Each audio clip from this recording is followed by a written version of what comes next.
Fala galera, de volta aqui com Semana no Retrovisor, que ficou ausente na semana passada. Foi uma semana, o fim de semana anterior foi um fim de semana que o futebol americano ficou num segundo plano, né? Ainda bem, porque, enfim. Mas aí estamos de volta, semana 9 acabou, e eu tô gravando aqui na segunda noite, quase no finzinho do Monday Night. E com a semana 9 a gente chega na metade do campeonato, que agora, desde o ano passado, tem 18 semanas. 17 jogos, 18 semanas, cada time uma vez de bye. Mas 9 é exatamente o meio. Então vamos fazer aquele tradicional balanço de meia temporada. Eu sempre tenho os mesmos itens que eu corro, conferência com conferência. Normalmente eu faço toda a AFC primeiro, depois toda a NFC. Hoje eu vou fazer diferente, eu vou pegar o item e vou numa conferência e noutra, numa e noutra, beleza? Vamos nessa então, para não perder muito tempo. Começar com o time mais estável do ano. E pelo lado da AFC, até a derrota contra os Jets é um sinal de estabilidade, mas pelo menos de normalidade. Porque foi o que aconteceu com o Buffalo no ano passado. Eles perderam jogos que não deveriam ter perdido. Me vem logo na cabeça um confronto contra Jacksonville.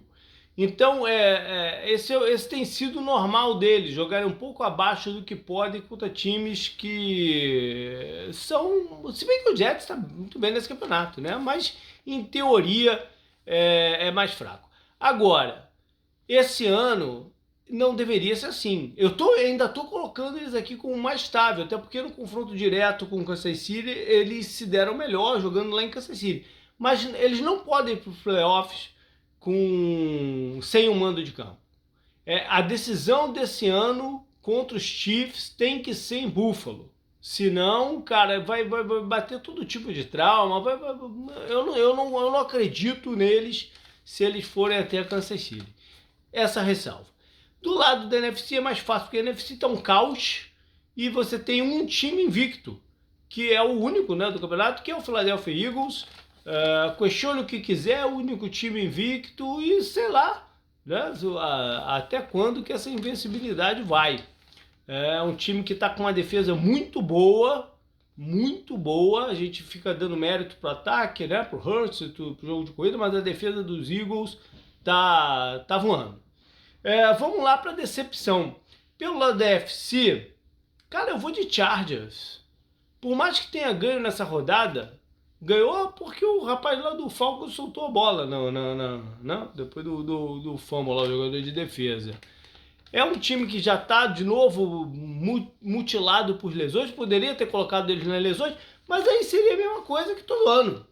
Então eu vou ficar na decepção, o Chargers, pelo elenco que eles tinham, pelo menos tinham tentado construir. É uma campanha muito aquém do que todo mundo estava prevendo.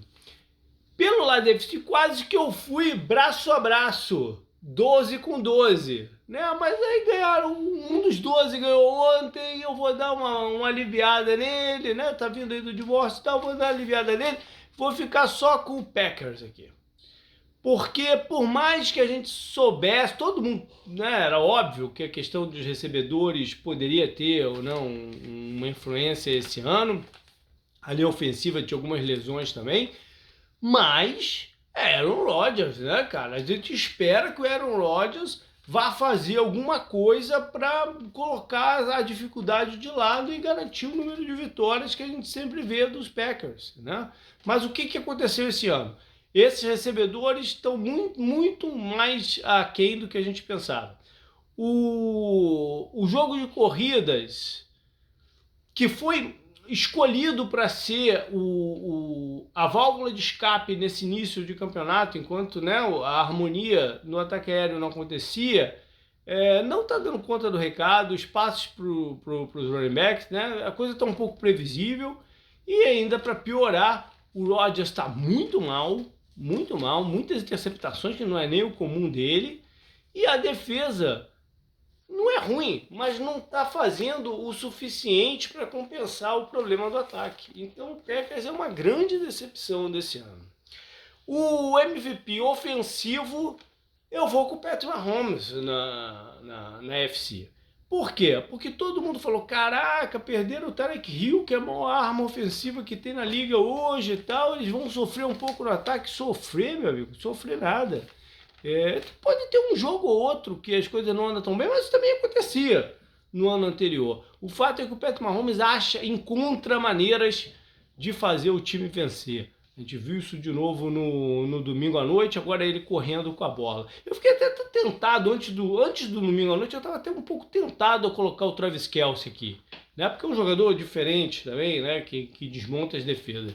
Mas com tudo que aconteceu, eu virei a chave para o craque Patrick Mahomes. E na NFC, Geno Smith. Quem apostou $2 em Las Vegas que o Geno Smith seria o MVP do campeonato é capaz de sair com o hotel lá que ele apostou em Las Vegas.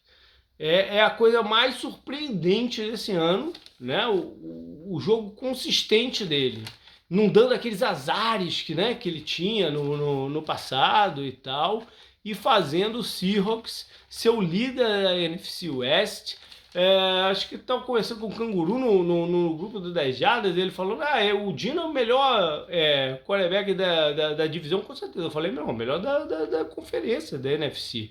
Aí lembrou do Jalen Hurts, eu falei, mas peraí, o Geno tá com um jogo muito mais expandido do que o do Jalen Hurts, que eu até vou falar dele depois, mas o Geno ainda tem um jogo muito mais expandido e um grau de dificuldade muito maior, porque o time do Eagles, como um todo, é superior em talento, né? Então, fico aqui com o cara, né?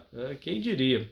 Defensivamente, apesar de terem perdido para os Chiefs, eu vou ficar com o Jeffrey Simmons no meio da defesa de Tennessee. É uma defesa que, para mim, está um pouco surpreendente.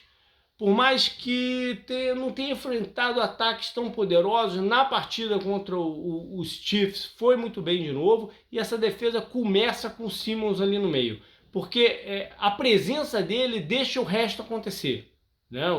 Tem jogadores desbloqueados, você pode dropar mais gente na cobertura, tudo porque tem esse cara lá que domina os gaps.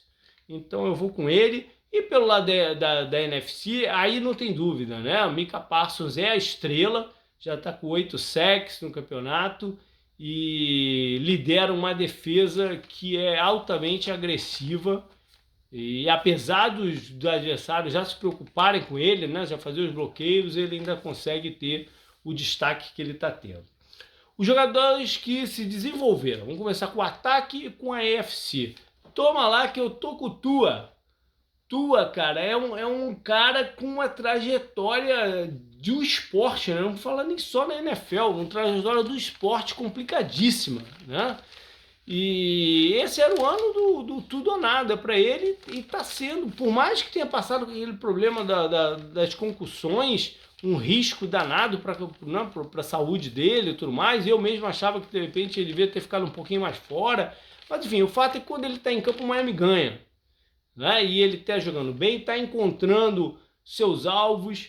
O Tyreek Hill lidera a NFL em jardas, o Waddle vem um pouquinho atrás só, ele faz as rotas verticais, está encontrando esses caras em espaços da zona da adversária pelo meio do campo. Ele está num nível muito acima do que nos anos anteriores. E pelo lado da NFC, o companheiro dele de Alabama, que ele substituiu, depois foi substituído, enfim, o Jalen Hurts, que acabou depois se movendo, né, para outra universidade, para abrir espaço de vez pro Tua por lá. Mas o Hurts hoje não é mais só um cara que está jogando de quarterback, corre com a bola e joga de quarterback. Não, ele já é um quarterback, né? Ainda tem passos para galgar na carreira, mas ele já é um quarterback, ele faz passes já na NFL, né? E ainda com o porte físico dele, o atleticismo, se torna um cara difícil de se defender, e não é à toa que Filadélfia tá invicto, né? Se ele tivesse jogando mal, por mais que o resto do time, a defesa, bem, não tem jeito, né? Defensivamente, eu vou lá para Denver. Olha você, eu vou para Denver porque o Pat Surtain, para mim, hoje é o melhor cornerback da liga. E isso já no seu segundo ano. Né? Posso estar exagerando um pouquinho, mas se não é o melhor, está entre os melhores. Né? O salto dele do ano passado, o salto de regularidade dele do ano passado para esse é muito grande. E na NFC eu vou com Dexter Lawrence no meio da defesa do Giants. É um cara que a gente já tinha até esquecido um pouco, né? Não falava dele. Esse foi no mesmo draft do Daniel Jones e tal. A gente não tocava muito no nome dele. Mas esse ano, quem tá vendo o jogo do Giants tá se deparando, até porque ele é imenso, né? Mas tá se deparando com ele toda semana. E é curioso, porque é uma posição, defensive tackle, que é uma das mais demoradas mesmo, para o cara sair do college e ter uma produção também estável, também regular na NFL. Aí, então, um bom ano, enfim, do Dexter Lawrence. Calores. E, rapaz, é o ano dos running backs no ataque, hein? Ia ser o Breece Hall aqui na AFC, mas ele machucou, rompeu o joelho, então tá muito bem representado também por um outro jogador, o Dameon Pierce, dos Texans, que só tem uma vitória no campeonato, mas não é por causa dele, porque ele tem jogado pra caramba. Ele tem um estilo bem diferente do Breece Hall, do Big Plays. Ele é um cara de contato, um cara de arrancar as jardas, mas tá conseguindo isso surpreendentemente até. E o outro running back, o Walker, né, pela NFC, que desde que ele se colocou, né, como o running back dos Seahawks, o ataque foi para um outro nível, né? Por mais que o Dino esteja jogando muito bem, né, esse complemento com o Walker é sensacional para Seattle. Defensivamente, Sauce Gardner. Eu falei do Surtain ser o melhor da liga, o Sauce Gardner já não está muito longe não, como calouro, né? A campanha do Jets está muito boa esse ano, parte é porque seus calouros, né, tem jogado muito bem, especialmente o Sauce Gardner. Pelo lado da NFC eu fiquei com o safety, Jaquan Brisker, dos Bears. Uma presença bem física já no meio da defesa de Chicago. Um cara que tem um cheiro de bola, está envolvido nos lances. Então, eu poderia ter ficado com o outro rapaz, hein? O de Detroit. Mas como o Brisker teve mais oportunidades no ano, eu vou com ele nesse momento. Contratação. Esse ano talvez tenha sido o ano mais fácil de escolher as contratações. Talvez eu possa até ter ficado na dúvida, assim, de repente, será que eu não falo não sei o quê? Mas alguns anos você tem que cavucar, caramba, quem será que foi contratado e está fazendo impacto? Esse ano não. A gente tem alguns casos muito visíveis, né? Von Miller em Buffalo. Ele muda o aspecto de pass rusher do time. Né, pela presença dele, pela inteligência, o timing de snap que ele tem. Se havia essas dúvidas quanto ao... O pass rush sempre foi assim, o calcanhar de Aquiles da defesa nos últimos 3 anos, né? Não mais, com o Von Miller lá. E Filadélfia, com o A.J. Brown, né, que ajudou aí a transformar esse ataque, também com a sua fisicalidade, com as jardas que ele ganha depois do passe completo. E ainda bem para os Eagles que esse ano a gente não ouviu falar de lesão do A.J. Brown. Por falar em lesões, os times que eu destaquei aqui como bem detonados. Eu vou começar com Denver também. Olha só, não quer dizer que se eles não tivessem perdido os jogadores que perderam, que o time ia estar melhor, porque a situação é mais complicada do que isso.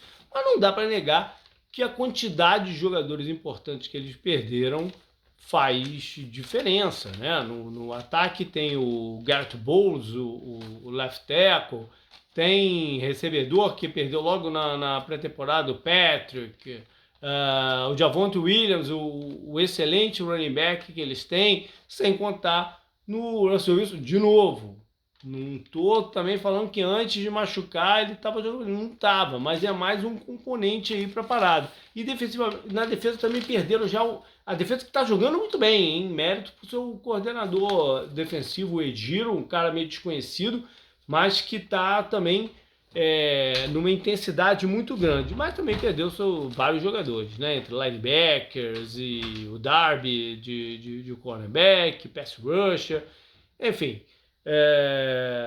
Foram muitos jogadores importantes. Na NFC eu fico com o São Francisco, e São Francisco é curioso porque desde o início, né, eles já abriram o campeonato sem o Kittle, perderam logo em seguida eu não vou nem falar de quarterback, mas perderam logo em seguida o Trent Williams, vários jogadores na defesa importantes, como o Arik Armstead, o cornerback Mosley. A defesa não está no mesmo momento que esteve lá no iniciozinho do campeonato. Eles também perderam na primeira rodada do running back, que aí forçou a mão de tudo, inclusive para trazer o Christian McCaffrey, né, o Elijah Mitchell. Então agora o Deebo Samuel ficou de fora da outra partida. É um time que não consegue colocar todas as suas peças em campo, né? E agora, com um asterisco aí, se eles conseguirem na reta final do campeonato, pode ser um time difícil de se enfrentar, muito difícil de se enfrentar nos playoffs, né? Então olho aí nessa questão de lesões de São Francisco. Head coach, primeiro head coach de destaque, né, que ganharia o prêmio se fosse o final do ano. Eu vou ficar na AFC com o Robert Saleh, dos Jets. Eu não via ninguém acreditar que ele pudesse dar esse salto esse ano, ainda mais com a limitação de seu quarterback, né, que é um jovem ainda, comete muitos erros, mas a defesa chegou lá, né, onde a gente queria que de repente tivesse chegado, perto de ter chegado no final do ano passado. A defesa deu esse salto e, junto com algumas outras coisas que estavam acontecendo no ataque, consegue essa campanha positiva. Na NFC, eu poderia ficar com muita gente, mas eu vou surpreender aqui também, que eu vou ficar com o Mike McCarthy. Aí tu pensa, a Lula bem enlouqueceu. Mas não, cara. O Dallas está com uma campanha, talvez seja a segunda campanha da conferência, tendo tido uma dificuldade incrível no meio do caminho, que é perder seu quarterback, né, logo na primeira rodada. O deck fica fora um período de tempo longo, e nesse período, né, enquanto se achava que o Dallas de repente pudesse sair, né, sei lá, 6 jogos, sair com uma vitória, 2, saíram com 4. Né? Então, é mérito da comissão técnica. Não vou botar só numa carta, não. O coordenador ofensivo, o Kellen Moore, por ter preparado o esquema e a reserva para o que vinha aí, e o da defesa, o Quinn, porque é o que eu falei, às vezes você tem que compensar de outros lados. A defesa ajudou a compensar bastante essa. Então eu boto aqui a comissão técnica do Mike McCarthy. Eu realmente não esperava que eles estivessem nesse momento do campeonato. E olha, o elenco não é mais aquele elenco cheio de estrelas. Você tem alguma coisa pontual, né? Mas um Zeke muito aquém do cara que a gente tinha na memória. A linha ofensiva também não é a mesma. Os recebedores não estão aparecendo, né?